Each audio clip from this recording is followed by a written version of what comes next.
जय हिंद। मैं एक मिस्टर इलेक्ट्रिकल ब्रांच से। देखिए, आज की इस वीडियो में आप लोगों को पढ़ाया जाएगा layout of difference transmission and distribution system. ठीक है, देखिए ट्रांसमिशन क्या होता है, डिस्ट्रीब्यूशन क्या आता है, जैसा कि आप लोग को हम इसके इंट्रोडक्शन वाले पार्ट में बता चुके हैं। फिर आज उसी के बारे में ब्रीफली पढ़ लेते हैं और आपका एक सिंगल लाइन डायग्राम के रूप में दिखाते हैं। जैसा कि आप जानते हैं कि जो जनरेशन जहाँ होता है, मतलब जहाँ का पावर का जनरेशन होता है, वहाँ जनरली हम लोग क्या करते हैं, 11 kV का जनरेशन करते हैं। ठीक है, एक पॉइंट है। ठीक है, ये जनरेटर का सिंबल दिखा दिया गया है, ऐसे दिखाएगा एसी पावर जनरेट करते हैं। ठीक है, ऐसे जो आपका कुंडली टाइप में दिखाते हैं, ये आपका ट्रांसफार्मर का सिंबल टाइप में जब दिखाया जाता है, एसएलडी मतलब सिंगल लाइन डायग्राम में दिखाया जाता है, तो इस पर ट्रांसफार्मर दिखाते हैं।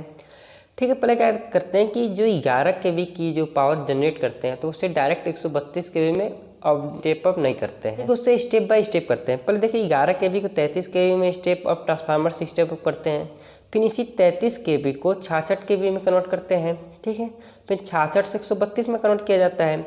अब 132 को यदि ज़्यादा अधिक देखते होंगे तो कहीं कहीं 220 का ट्रांसमिट होता है, 400 का ट्रांसमिट होता है, फिर कहीं कहीं देखिए 700 का ट्रांसमिट होता है। ठीक है, तो ये हम फिलहाल 132 को ही हम मान के चलते हैं, आपको समझाते हैं। ठीक है, यदि आपको 220 का ट्रांसमिट होगा तो एक और यहाँ पर ट्रांसफार्मर लगाएंगे, 132 to 220 kV step up transformer यहाँ पर आप लगा देंगे।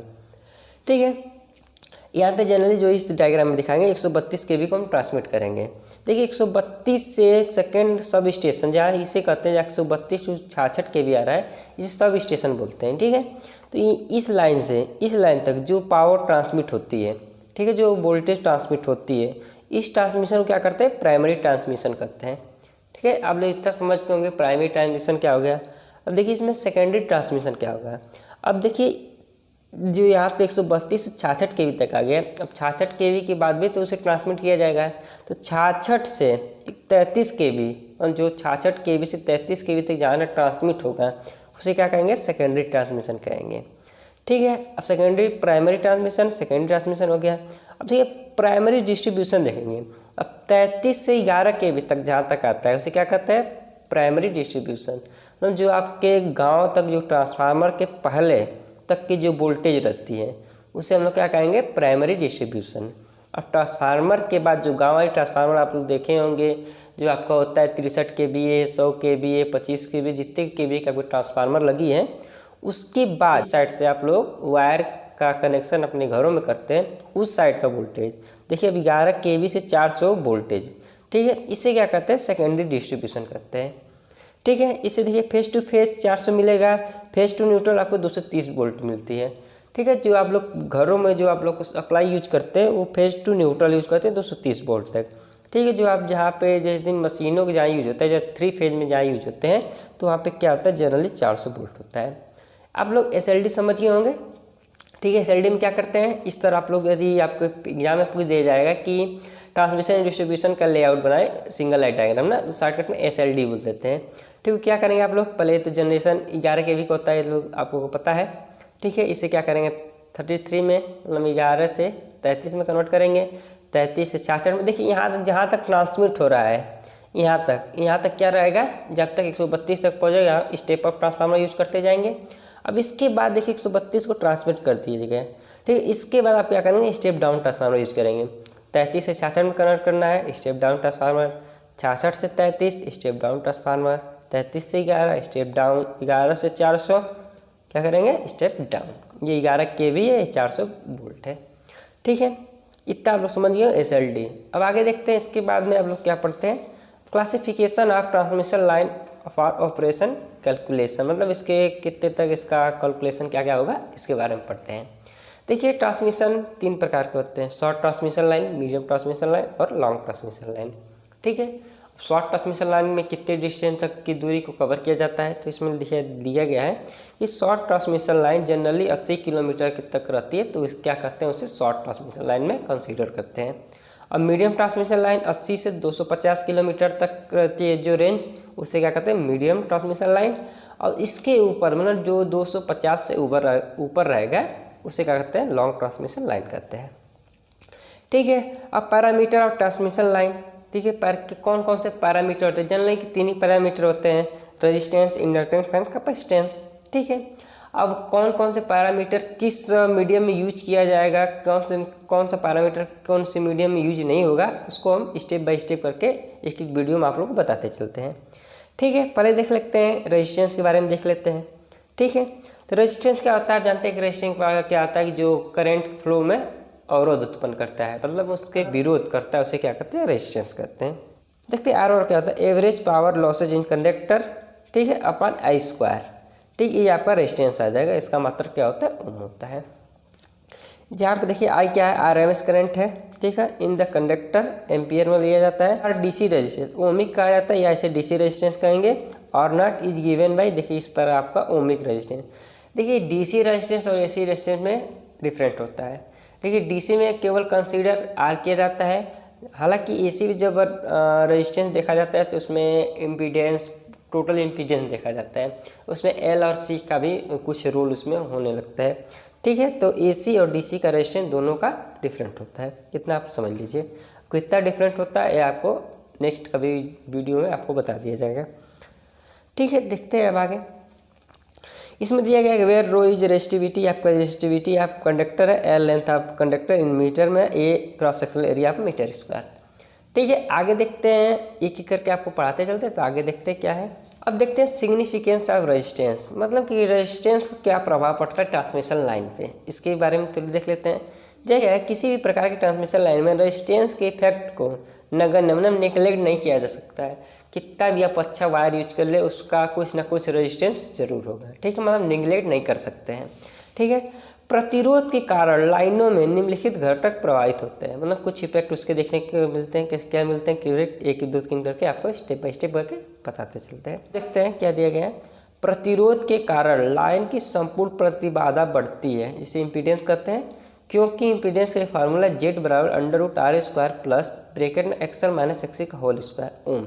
ठीक है, इसमें R का मान बढ़ेगा तो पूरे जेड का मान बढ़ेगा। ठीक है, इतना समझ गए होंगे। एक प्रतिरोध के कारण लाइन में वोल्टता पर मतलब IR ड्रॉप होता है, जो कि लाइन में संपूर्ण वोल्टता पर ZI ड्रॉप को बढ़ाता है। ठीक है, IR बढ़ेगा तो ZI भी बढ़ जाएगा। ठीक है, इतना आपको समझ में आ गया होगा। थर्ड नंबर, प्रतिरोध के कारण लाइन की वोल्टता नियमन बढ़ता है। ठीक है, वोल्टेज रेगुलेशन बढ़ता है, इससे पुअर रेगुलेशन करते हैं। ठीक है, वोल्टेज रेगुलेशन का ये होता है कि आप क्या पावर सेंड कर रहे हैं और लास्ट पॉइंट पर कितना पावर मिल रहा है, उन दोनों का अंतर अपान जितना सेंड किए हैं, मतलब सेंडिंग वोल्टेज का रेशियो आपका क्या होता है, वोल्टेज रेगुलेशन। किसी नेक्स्ट वीडियो में आप लोग को वोल्टेज रेगुलेशन अच्छे से समझा देंगे। ठीक है, वोल्टेज रेगुलेशन इफिशियंसी साथ में पढ़ा जाएगा। ठीक है, और फिलहाल जो आपका टर्म है उसको डिस्क्राइब करते हैं। देखते हैं प्रतिरोध के कारण लाइन की शक्ति गुणक बढ़ता है, क्योंकि जानते हैं cos स्क्वायर R/Z, R का मान बढ़ेगा तो कॉस फैक्टर पावर फैक्टर, जिसे इंग्लिश शक्ति गुणक को जिसे इंग्लिश में पावर फैक्टर आप लोग कहते हैं, इसको डिनोट करते हैं PF से, मतलब P.F से आप डिनोट करते हैं। Power factor cos five R/Z होता है। ठीक है, मात्रा की इसकी होती नहीं है, क्योंकि जेड का मात्रक ओम, आर का मात्रक ओम, दोनों ओम से मतलब यूनिट प्लेस आपका इसका मात्रक होता है पावर फैक्टर का। देखिए एक एक इम्पॉर्टेंट पॉइंट आप लोग रिलेट करते चलेंगे तो आपको अच्छे से समझ में आता जाएगा। ठीक है, आगे देखते हैं। प्रतिरोध के कारण लाइन में विद्युत शक्ति यानी I²R लॉसेज बढ़ती है, R बढ़ेगा तो I²R बढ़ जाएगा टोटल। ठीक है, आई टोटल मतलब आई तो फिक्स है, R का मान बढ़ाएंगे तो टोटल लॉसेज बढ़ जाएंगे। ठीक है, प्रतिरोध के कारण लाइन की ट्रांसमिशन इफिशियंसी घटती है। ठीक है, क्योंकि इफिशियंसी घटती है इसलिए कि आपका लॉसेज ज़्यादा होने लगता है, तो लॉसेज ज़्यादा होने लगता है तो कुछ पावर ड्रॉप होता है। इफिशियंसी क्या होता है कि आउटपुट अपन इनपुट, यदि इनपुट दिए हैं 10 वोल्ट, आपका आउटपुट मिल रहा है 8 वोल्ट, तो मतलब कुछ इफिशियंसी तो कमी होगी। मतलब हम 10 दे रहे हैं तो 10 पहुँचना चाहिए, तो इफिशियंसी 100% तब हो जाएगी। लेकिन ऐसा नहीं हो रहा है, कुछ ड्रॉपे हो, जैसे इसमें आपको एग्जाम्पल दिए कि 10 वोल्ट हम सेंड कर रहे हैं, लास्ट में 8 वोल्ट पहुँच जा रहा है, जिसमें 2 वोल्ट लॉसेस हो जा रही है। इसलिए इफिशियंसी आपकी पूरे 100% नहीं रह जाती है। लॉसेस बढ़ता जाएगा, एफिशिएंसी घटता जाएगा। ठीक है, आर का मान बढ़ाते जाएंगे, एफिशिएंसी घटता जाएगा। देखिए इंडक्टेंस ट्रांसमिशन लाइन में बहुत इंपॉर्टेंट इसका रोल होता है। देखते हैं इंडक्टेंस के बारे में क्या कुछ देखते हैं। देखिए सिरोपरि संचरण लाइन है, मतलब ओवरहेड, सिरोपरिक ओवरहेड कहते हैं। ओवरहेड संचरण लाइन में 2 पार्श्व चालक मतलब 2 कंडक्टर, पार्श्व मतलब समांतर, जिसकी बीच की दूरी d मतलब d इसमें दिया गया मतलब मीटर में दूरी हो, ठीक है, पर होते हैं, जिनमें धारा प्रवाह होने के कारण उनके चारों ओर चुंबकीय क्षेत्र उत्पन्न हो जाते हैं। जैसा कि आप जानते हैं कोई भी धारा आप फ्लो करा रहे हैं, कोई भी धारा मतलब AC चाहे DC, उसके चारों तरफ एक चुंबकीय क्षेत्र उत्पन्न हो जाता है। ठीक है, इतना इसके कहने के अनुसार इतना समझ गए। ठीक है, आप लोग का एक फिगर दिखा देते हैं इसमें। ठीक है, एक बार ये है, एक बार ये है। ठीक है, इसके कारण कुछ चुंबकीय क्षेत्र उत्पन्न हो जाएगा। ठीक है, ये चुंबकीय क्षेत्र को हम इसे दिखा देते हैं। ठीक, और कुछ इसके कारण चुंबकीय क्षेत्र उत्पन्न हो जाएगा।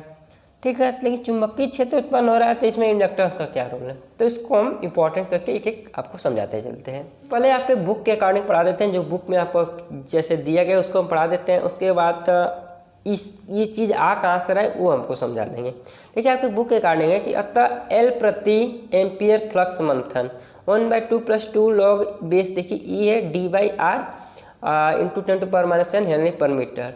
अब देखिए D जो है कि दोनों जो कंडक्टर थे, देखिए 2 कंडक्टर हैं, ये कंडक्टर है, ये कंडक्टर, इन बीच की दूरी D है।